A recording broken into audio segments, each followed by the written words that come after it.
நண்பர்களே, அன்பான வணக்கங்கள். இந்த காலகட்டத்துல பார்த்தோம்னா பொதுவாகவே சந்தர்ப்ப சூழ்நிலை நமக்கு சாதகமாவே இருப்பதில்லை. ஏதாவது ஒரு கஷ்டம் பிரச்சனைன்னு தொடர்ந்து வருவதும் போவதுமாவே இருக்கும். இதனால மன நிம்மதியே இல்லாத வாழ்க்கையை வாழ்ந்துகிட்டு இருப்போம். பிரச்சனைகளே இல்லாம நம்ம வாழ்க்கை இருக்கணும்னா அதுவும் சாத்தியம் கிடையாது. அப்படி இருக்கும்போது எப்படிப்பட்ட சூழ்நிலைகள் வந்தாலும் சரி, நம்மளுடைய மன நிம்மதியாவது இழக்காம நம்ம இருக்க முடியுமான்னு பார்த்தோம்னா நிச்சயமாக நம்மளால முடியும். அது எப்படின்னு கேக்குறீங்களா? கதை கேட்ட பிறகு உங்களுக்கே புரியும். வாங்க கதைக்குள் போகலாம். ஒரு சிறிய அழகான இயற்கை வளம் நிறைந்த ஒரு கிராமம். அந்த கிராமத்துல ஒரு முதியவர் பேர் முருகேசன் தன்னுடைய மகனுடன் வசித்து வந்தாராம். முருகேசனை பார்த்தோம்னா எப்பவுமே ரொம்ப நிம்மதியாவும் அமைதியாவே இருப்பாராம். அவர் ரொம்ப அழகான ஒரு வெள்ளை குதிரைய வளர்த்து வந்தாராம். அந்த குதிரை பார்க்கறதுக்கு மட்டும் அழகு இல்ல, ரொம்ப வேகமாவும் ஓடக்கூடிய ஒரு குதிரையாம். அந்த குதிரையை பார்த்தா எல்லாருமே ஆசைப்படுவாங்களாம். அதை வாங்கியிருக்கலாமான்ற எண்ணம் அவங்க மனசுல வருமா. ஆனா யாரு எவ்வளவு விலை கொடுத்தாலும் முருகேசன் அந்த குதிரையை விற்க மாட்டாராம். ஏன்னா அந்த குதிரையை அவர் குதிரையா நினைத்து இல்ல, தன்னுடைய மகன் போல வளர்த்து வந்தாராம். இந்த விஷயம் அந்த நாட்டு ராஜா காதுலயும் போய் விழுந்துதான். ராஜா அந்த குதிரையை பத்தி கேள்விப்பட்ட உடனே தன்னுடைய மந்திரி கிட்ட சொன்னாராம், உடனே போய் எவ்வளவு விலையானாலும் சரி அந்த விலையை கொடுத்து குதிரையை அரண்மனைக்கு கொண்டு வாங்கன்னு. மந்திரியும் நேரா முருகேசன் வீட்டுக்கு வந்திருக்காரு. வந்து அந்த குதிரைக்கு விலை பேசிருக்கிறாரு. ஆனா முருகேசன் அந்த குதிரையை கொடுக்க மறுத்துட்டாராம். மந்திரி கிட்டயும் சொல்லியிருக்கிறாரு, இது எனக்கு குதிரை இல்ல, நான் என் மகன் போல வளர்க்குறேன். நீங்க எவ்வளவு விலை கொடுத்தாலும் சரி என்னால இந்த குதிரையை மட்டும் கொடுக்க முடியாது. தயவு செய்து இந்த குதிரையை என்கிட்ட இருந்து பிரிச்சுடாதீங்கன்னு கெஞ்சி கேட்டிருக்கிறாரு. அதை கேட்ட மந்திரி எதுவும் பேச முடியாம நேரா அரண்மனைக்கு வந்து ராஜா கிட்ட விஷயத்த சொல்லியிருக்கிறார். முருகேசனின் அக்கம் பக்கம் வீட்டுல வசிக்கிறவங்க எல்லாருமே முருகேசனை பார்த்து கேட்டாங்களாம், நீ என்ன முட்டாளா? ராஜா இந்த குதிரைக்கு எவ்வளவு விலை வேணும்னாலும் கொடுக்க தயாராக இருந்தாரு.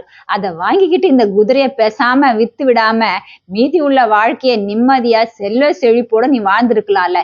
இது கூடயா உனக்கு தெரியாம போச்சு? என்ன வாழ்க்கை வாழற? இந்த வயசு வரைக்கும் நீ வாழ்ந்து என்ன பிரயோஜனம்?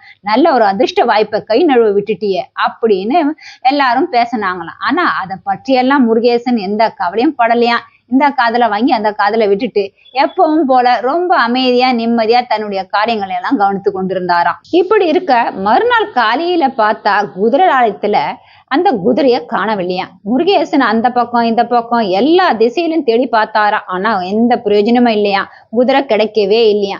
சரி, இனி குதிரை கிடைக்காது அப்படின்னு நினைச்சுக்கிட்டு கிடைக்கும் போது கிடைக்கட்டும் அப்படின்னு வீட்டுக்கு வந்து சேர்ந்தாராம். இத அந்த கிராமத்துல இருக்கிற மக்கள் எல்லாம் பார்த்துக்கிட்டு இருந்தாங்களாம். அவங்க எல்லாம் முருகேசனை பார்த்து ஏளனமா சிரிச்சாங்களாம். ராஜா கேட்கும் போதே இந்த குதிரையை கொடுத்திருந்தா பணமா வந்து மிஞ்சி இருக்கும். இப்போ குதிரையும் காணாம போச்சு. எல்லாம் துரதிருஷ்டம் தான் சொல்லணும்.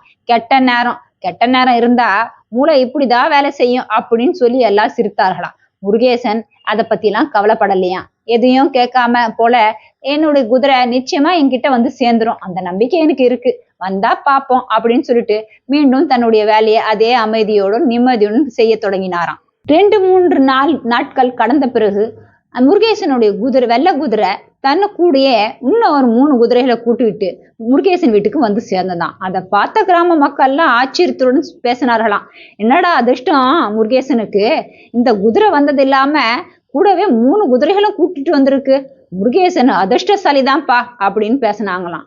அப்போ முருகேசன் பெருசா எதுவும் சந்தோஷத்தை காட்டாம பெருசா சந்தோஷப்படாம எப்பவும் போல நிதானமா அமைதியுடன், பரவாயில்ல என் குதிரை வந்து சேர்ந்துடுச்சு அப்படின்னு சொல்லிட்டு திருப்பியும் தன்னுடைய காரியங்களை செய்ய தொடங்கினாராம். ஒரு நாள் அவருடைய மகன் அந்த 4 குதிரைகளுக்கும் பயிற்சி கொடுத்துட்டு இருந்தாராம். பயிற்சி கொடுக்கும் போது குதிரை மேல இருந்து கீழே தவறி விழுந்துட்டாராம். கீழே விழுந்து அவர் காலில் பலமா அடிபட்டு எலும்பே முறிவு ஏற்பட்டுதான். அதை பார்த்த கிராம மக்கள் எல்லாம், பாத்தியா முருகேசா, ஒண்ணு பின்னாடி ஒண்ணு ஏதாவது ஒண்ணு உனக்கு நடந்துகிட்டே இருக்குதுப்பா. இப்போ உன் மகன் கீழே விழுந்து அவன் காலில் எலும்பு முறிச்சுக்கிட்டான். இந்த மாதிரி ஏதாவது ஒரு பிரச்சனைய துரதிருஷ்டம் உன்னை துரத்திக்கிட்டே தான் இருக்குது அப்படின்னு சொன்னாங்களாம். அதையும் கேட்டுட்டு முருகேசன் எதுவும் பெருசா அதை நினைக்காம காதல வாங்காம அமைதியா எப்பவும் போல தன்னுடைய வேலையை பார்த்துக்கிட்டு இருந்தாராம். சில நாட்கள் கடந்திருக்குமா, பக்கத்து நாட்டு மன்னர் இந்த நாட்டு மீது போர் தொடுத்தாராம். அந்த நாடை பார்த்தோம்னா மிகவும் பலசாலியா நிறைய படை வீரர்கள் இருந்தார்களாம். அதனால முருகேசனின் நாட்டு மன்னனும் தன் நாட்டில் இருக்க எல்லா மக்கள் கிட்டயும் சொன்னாராம், அவங்கவுங்க வீட்டுல இருந்து ஒரு இளைஞன் நம்ம போர் படையில சேர வேண்டும் என்று. இதை கேட்ட உடனே மக்கள் எல்லாம் பயந்து போனாங்களாம். போரில் கலந்து கொண்டால் உயிருடன் திரும்பி வர முடியும் என்கிற உத்தரவாதம் கிடையாது. ஆனா என்ன செய்யறது, எல்லாரும் பயத்துடனே வேற வழி இல்லாம தன் வீட்டில் இருக்கிற ஒரு மகனை போர் படையில சேர்த்தார்களாம். ஆனா முருகேசனுடைய மகனை கால் உடைந்த காரணத்தினால அவரை போர் படையில சேர்க்கலையா. மறுபடியும் ஊர் மக்கள் எல்லாம் சொன்னாங்களாம், முருகேசன் உன் பையனுடைய கால் உடைந்ததே ஒரு நல்லதா போச்சு, நீ அதிர்ஷ்டக்காரன் தான், உன் பையன் தப்பி விட்டான் அப்படின்னு சொன்னாங்களாம். இதை கேட்டு முருகேசன் சிரித்தாராம்.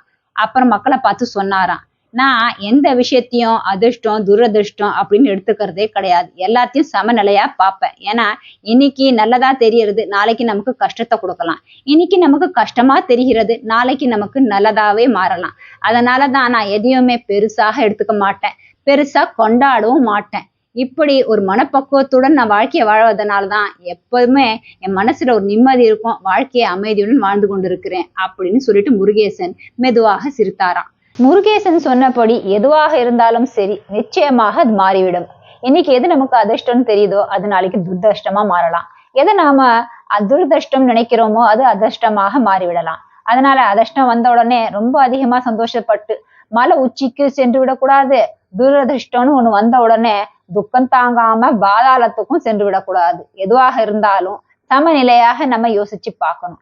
இந்த புரிதல் நம்ம மனசுக்கு ஏற்பட்டு விட்டால், இதை ஆழமாக சிந்தித்து நாம இதை புரிந்து கொண்டால், நாம என்னைக்குமே நல்ல ஒரு மன அமைதியுடன் எப்படிப்பட்ட சந்தர்ப்ப சூழ்நிலைகள் நம்ம வாழ்க்கையில வந்தாலும் அதை அமைதியுடன் கடந்து சென்று விடுவோம். பிடித்திருந்தால் லைக், ஷேர் அண்ட் சப்ஸ்கிரைப் பண்ணுங்க. மீண்டும் இது போன்ற ஒரு கதையுடன் உங்களை சந்திக்கிறேன். நன்றி. ஓம் சாந்தி.